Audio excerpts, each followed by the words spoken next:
Kicking off the back 9 is the fun par 4 at the 10th. The tee shot is uphill to a sharp dogleg left. The ideal drive would be left over the corner, which will put you in the valley below with a short approach. However, if you fall short, then the bunkers will eat you up if you take them on.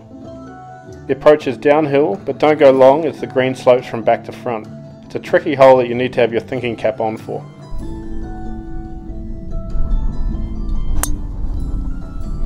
I've got all of that. I've cut the corner. I'm going to leave myself with a pretty good second into the 10th.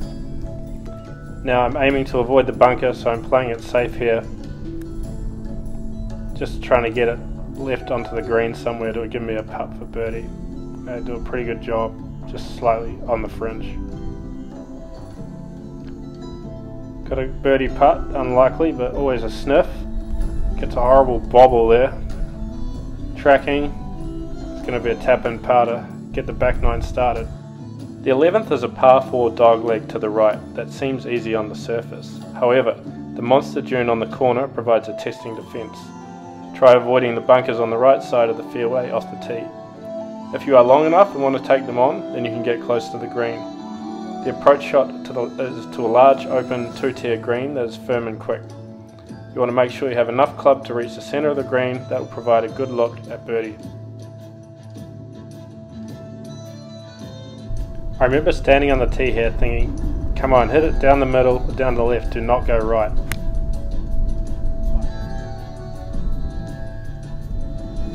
It's like it sucks you in visually. You know the green's over the right bunkers there, and it kind of just draws you over there. I get lucky, it's short of all the thick stuff, but once the green clears I have a pretty tough shot.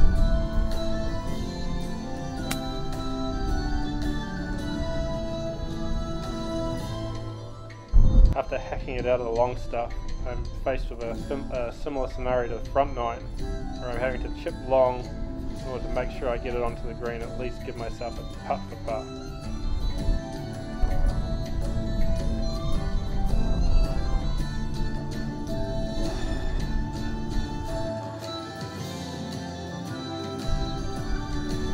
Disappointing par putt, but really good bogey putt. That's 1 over on the back 9 so far. Next up is a super par 5 that is one of the best long holes you will ever play. If you play for the roll of the slope and the dunes, you'll be rewarded. Play a little to the right hand side of the fairway off the tee and the ball will feed back towards the fairway. The second shot will need some serious nerve as you have to play over a wasteland that just looks brutal. Play more to the left than you think as the slope will bring a ball back to the fairway. The green is protected by bunkers and requires an accurate approach for a birdie look.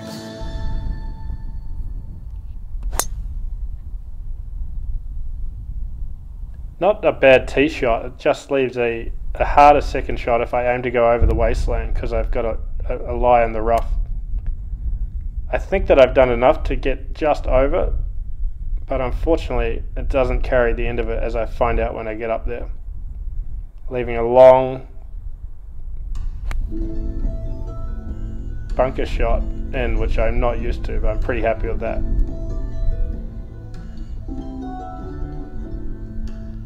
This kind of distance chip shot, or pitch or approach, whatever you want to call it, has really become a strength. And I get this to slope in and make its way down quite close to the pin. That's going to leave a putt for par.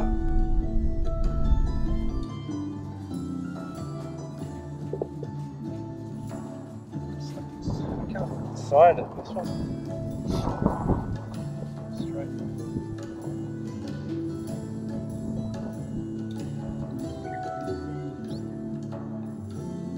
We've seen that awful putting stroke before. That's going to be a bogey, unfortunately. The par 3 13th is one of the toughest short tee shots you will ever play. To hit the green tucked in the dell, you will need to fly the ball all the way. Watch out for the nasty pop bunker on the right rear flank, and the bunkers protecting the green are equally as menacing. As 6-time major champion Nick Faldo said, this is certainly one of the best par 3s I've ever played. Really good balance in that swing. One of my better iron shots of the day. I think the wind just catches it, unfortunately. This is a really tough hole.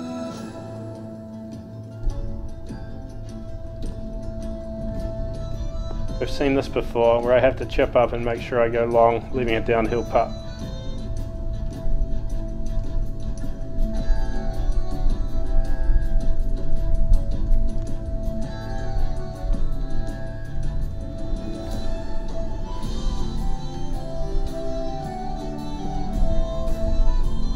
At least I gave that one a run for par, and it leaves a pretty makeable putt uphill for bogey. I think 4 on this hole is actually pretty good.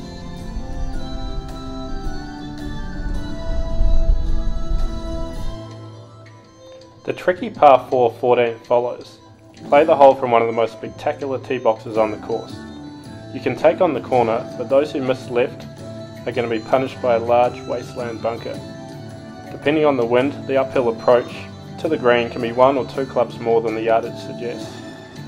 Visually a beautiful hole that requires a lot of precision to make birdie. I set up to hit a high bombing draw here, and that's what I do. I just don't start it far enough to the right, so it's going to be out on the rough, leaving a wedge / 9-iron uphill into the green.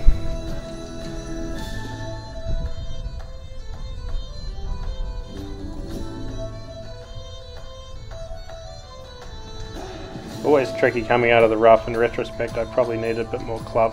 Yanked it slightly to the left, leaving a very difficult chip onto the green. Do well to get it onto the green in a putt for par. You really got to be missing in better spots.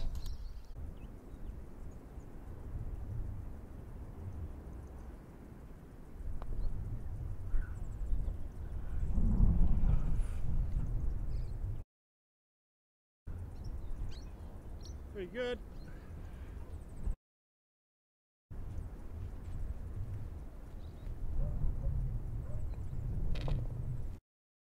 The 15th is a great links hole that requires vision and creativity.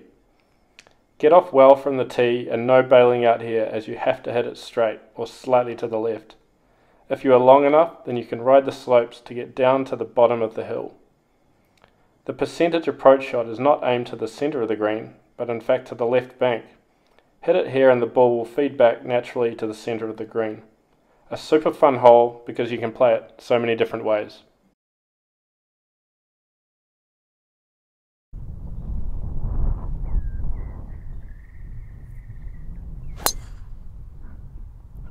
I bomb this down the left hand side of the fairway, gets a good roll. I'm 4 over at this stage and I'm doing well to keep the big blow up holes off the scorecard on the back 9. Here I have I think like a 6-iron, maybe a 7-iron approach into the green. In fact, it might have even been an 8-iron downwind, and I hit it really good straight at the pin. I think it's pretty close.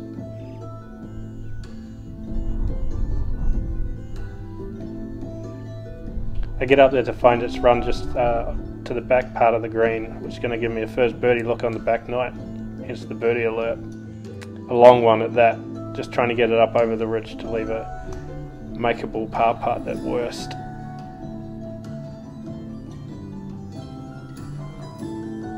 I leave it a little bit short, would have preferred to at least give it a chance, but pretty hard putt up the slope, up the ridge.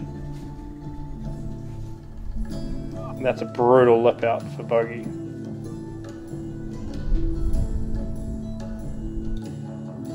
The 16th is a par 5 that can add many drama to your day.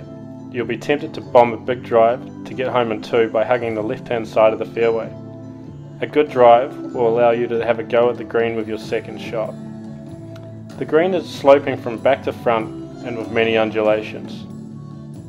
Downwind par 5, you know I'm not holding back here with driver. And that's crushed. And actually, looks like it's gone slightly to the right, but it's really down the middle of the fairway, over the bunkers. A bit deceiving the view. Been joking with the group in front all day. And we're laughing because I pull 4-iron with them on the green, thinking I've got no chance of reaching. But I hit the best shot I've hit probably ever with a 4-iron, and this thing gets up on the green, giving them a bit of a hurry up. Nice to have a rare eagle putt look, which shows that the swing changes are hopefully working. I do the right thing and give it a chance, and it just unfortunately leaves a slightly longer birdie putt than might have otherwise been.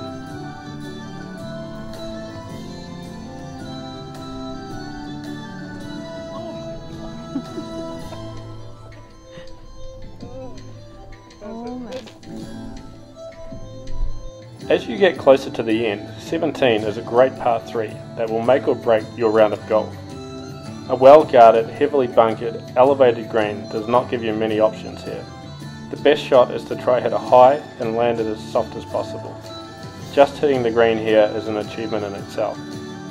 8-time major champion Tom Watson said it was an exquisite golf hole. Unfortunately, I flared this way out to the right. The last 2 holes, the ISO accidentally got turned up to about 5,000 on the camera, so it's very bright. Did my best to just darken it out a little bit. The second shot from way over to the right of the green is actually fantastic. At some point here, the ball appears on the green and starts making its way pretty close to the hole, which is going to leave a really good par putt opportunity.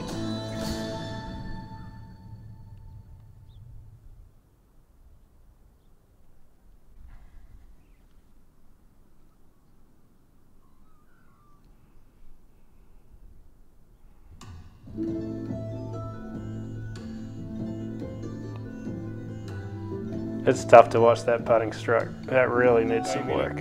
It's so bad. 18 is a great finishing hole for your round.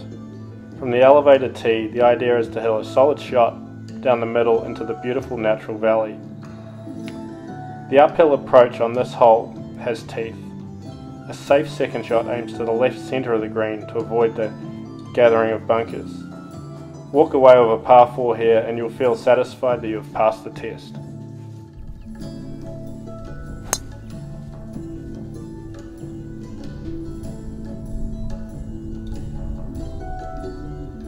A tired tee shot heading towards the end of the round, but at least I have a pretty good lie. I think about a 9-9. It's probably never going to be enough club, and did the stupid thing and went straight at the pin and into the bunker. The guys in front had finished and just watching me,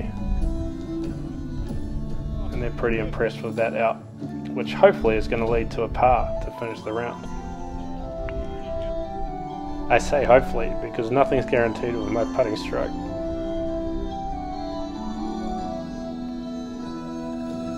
I actually make a pretty good putt there, it just doesn't come back. Guys, that's going to do it for part 2 at the Dunes. I ended up shooting 7 over, a few too many putts. Next video is going to be a 9-hole match play against an English guy. That'll be released soon. Don't forget to subscribe.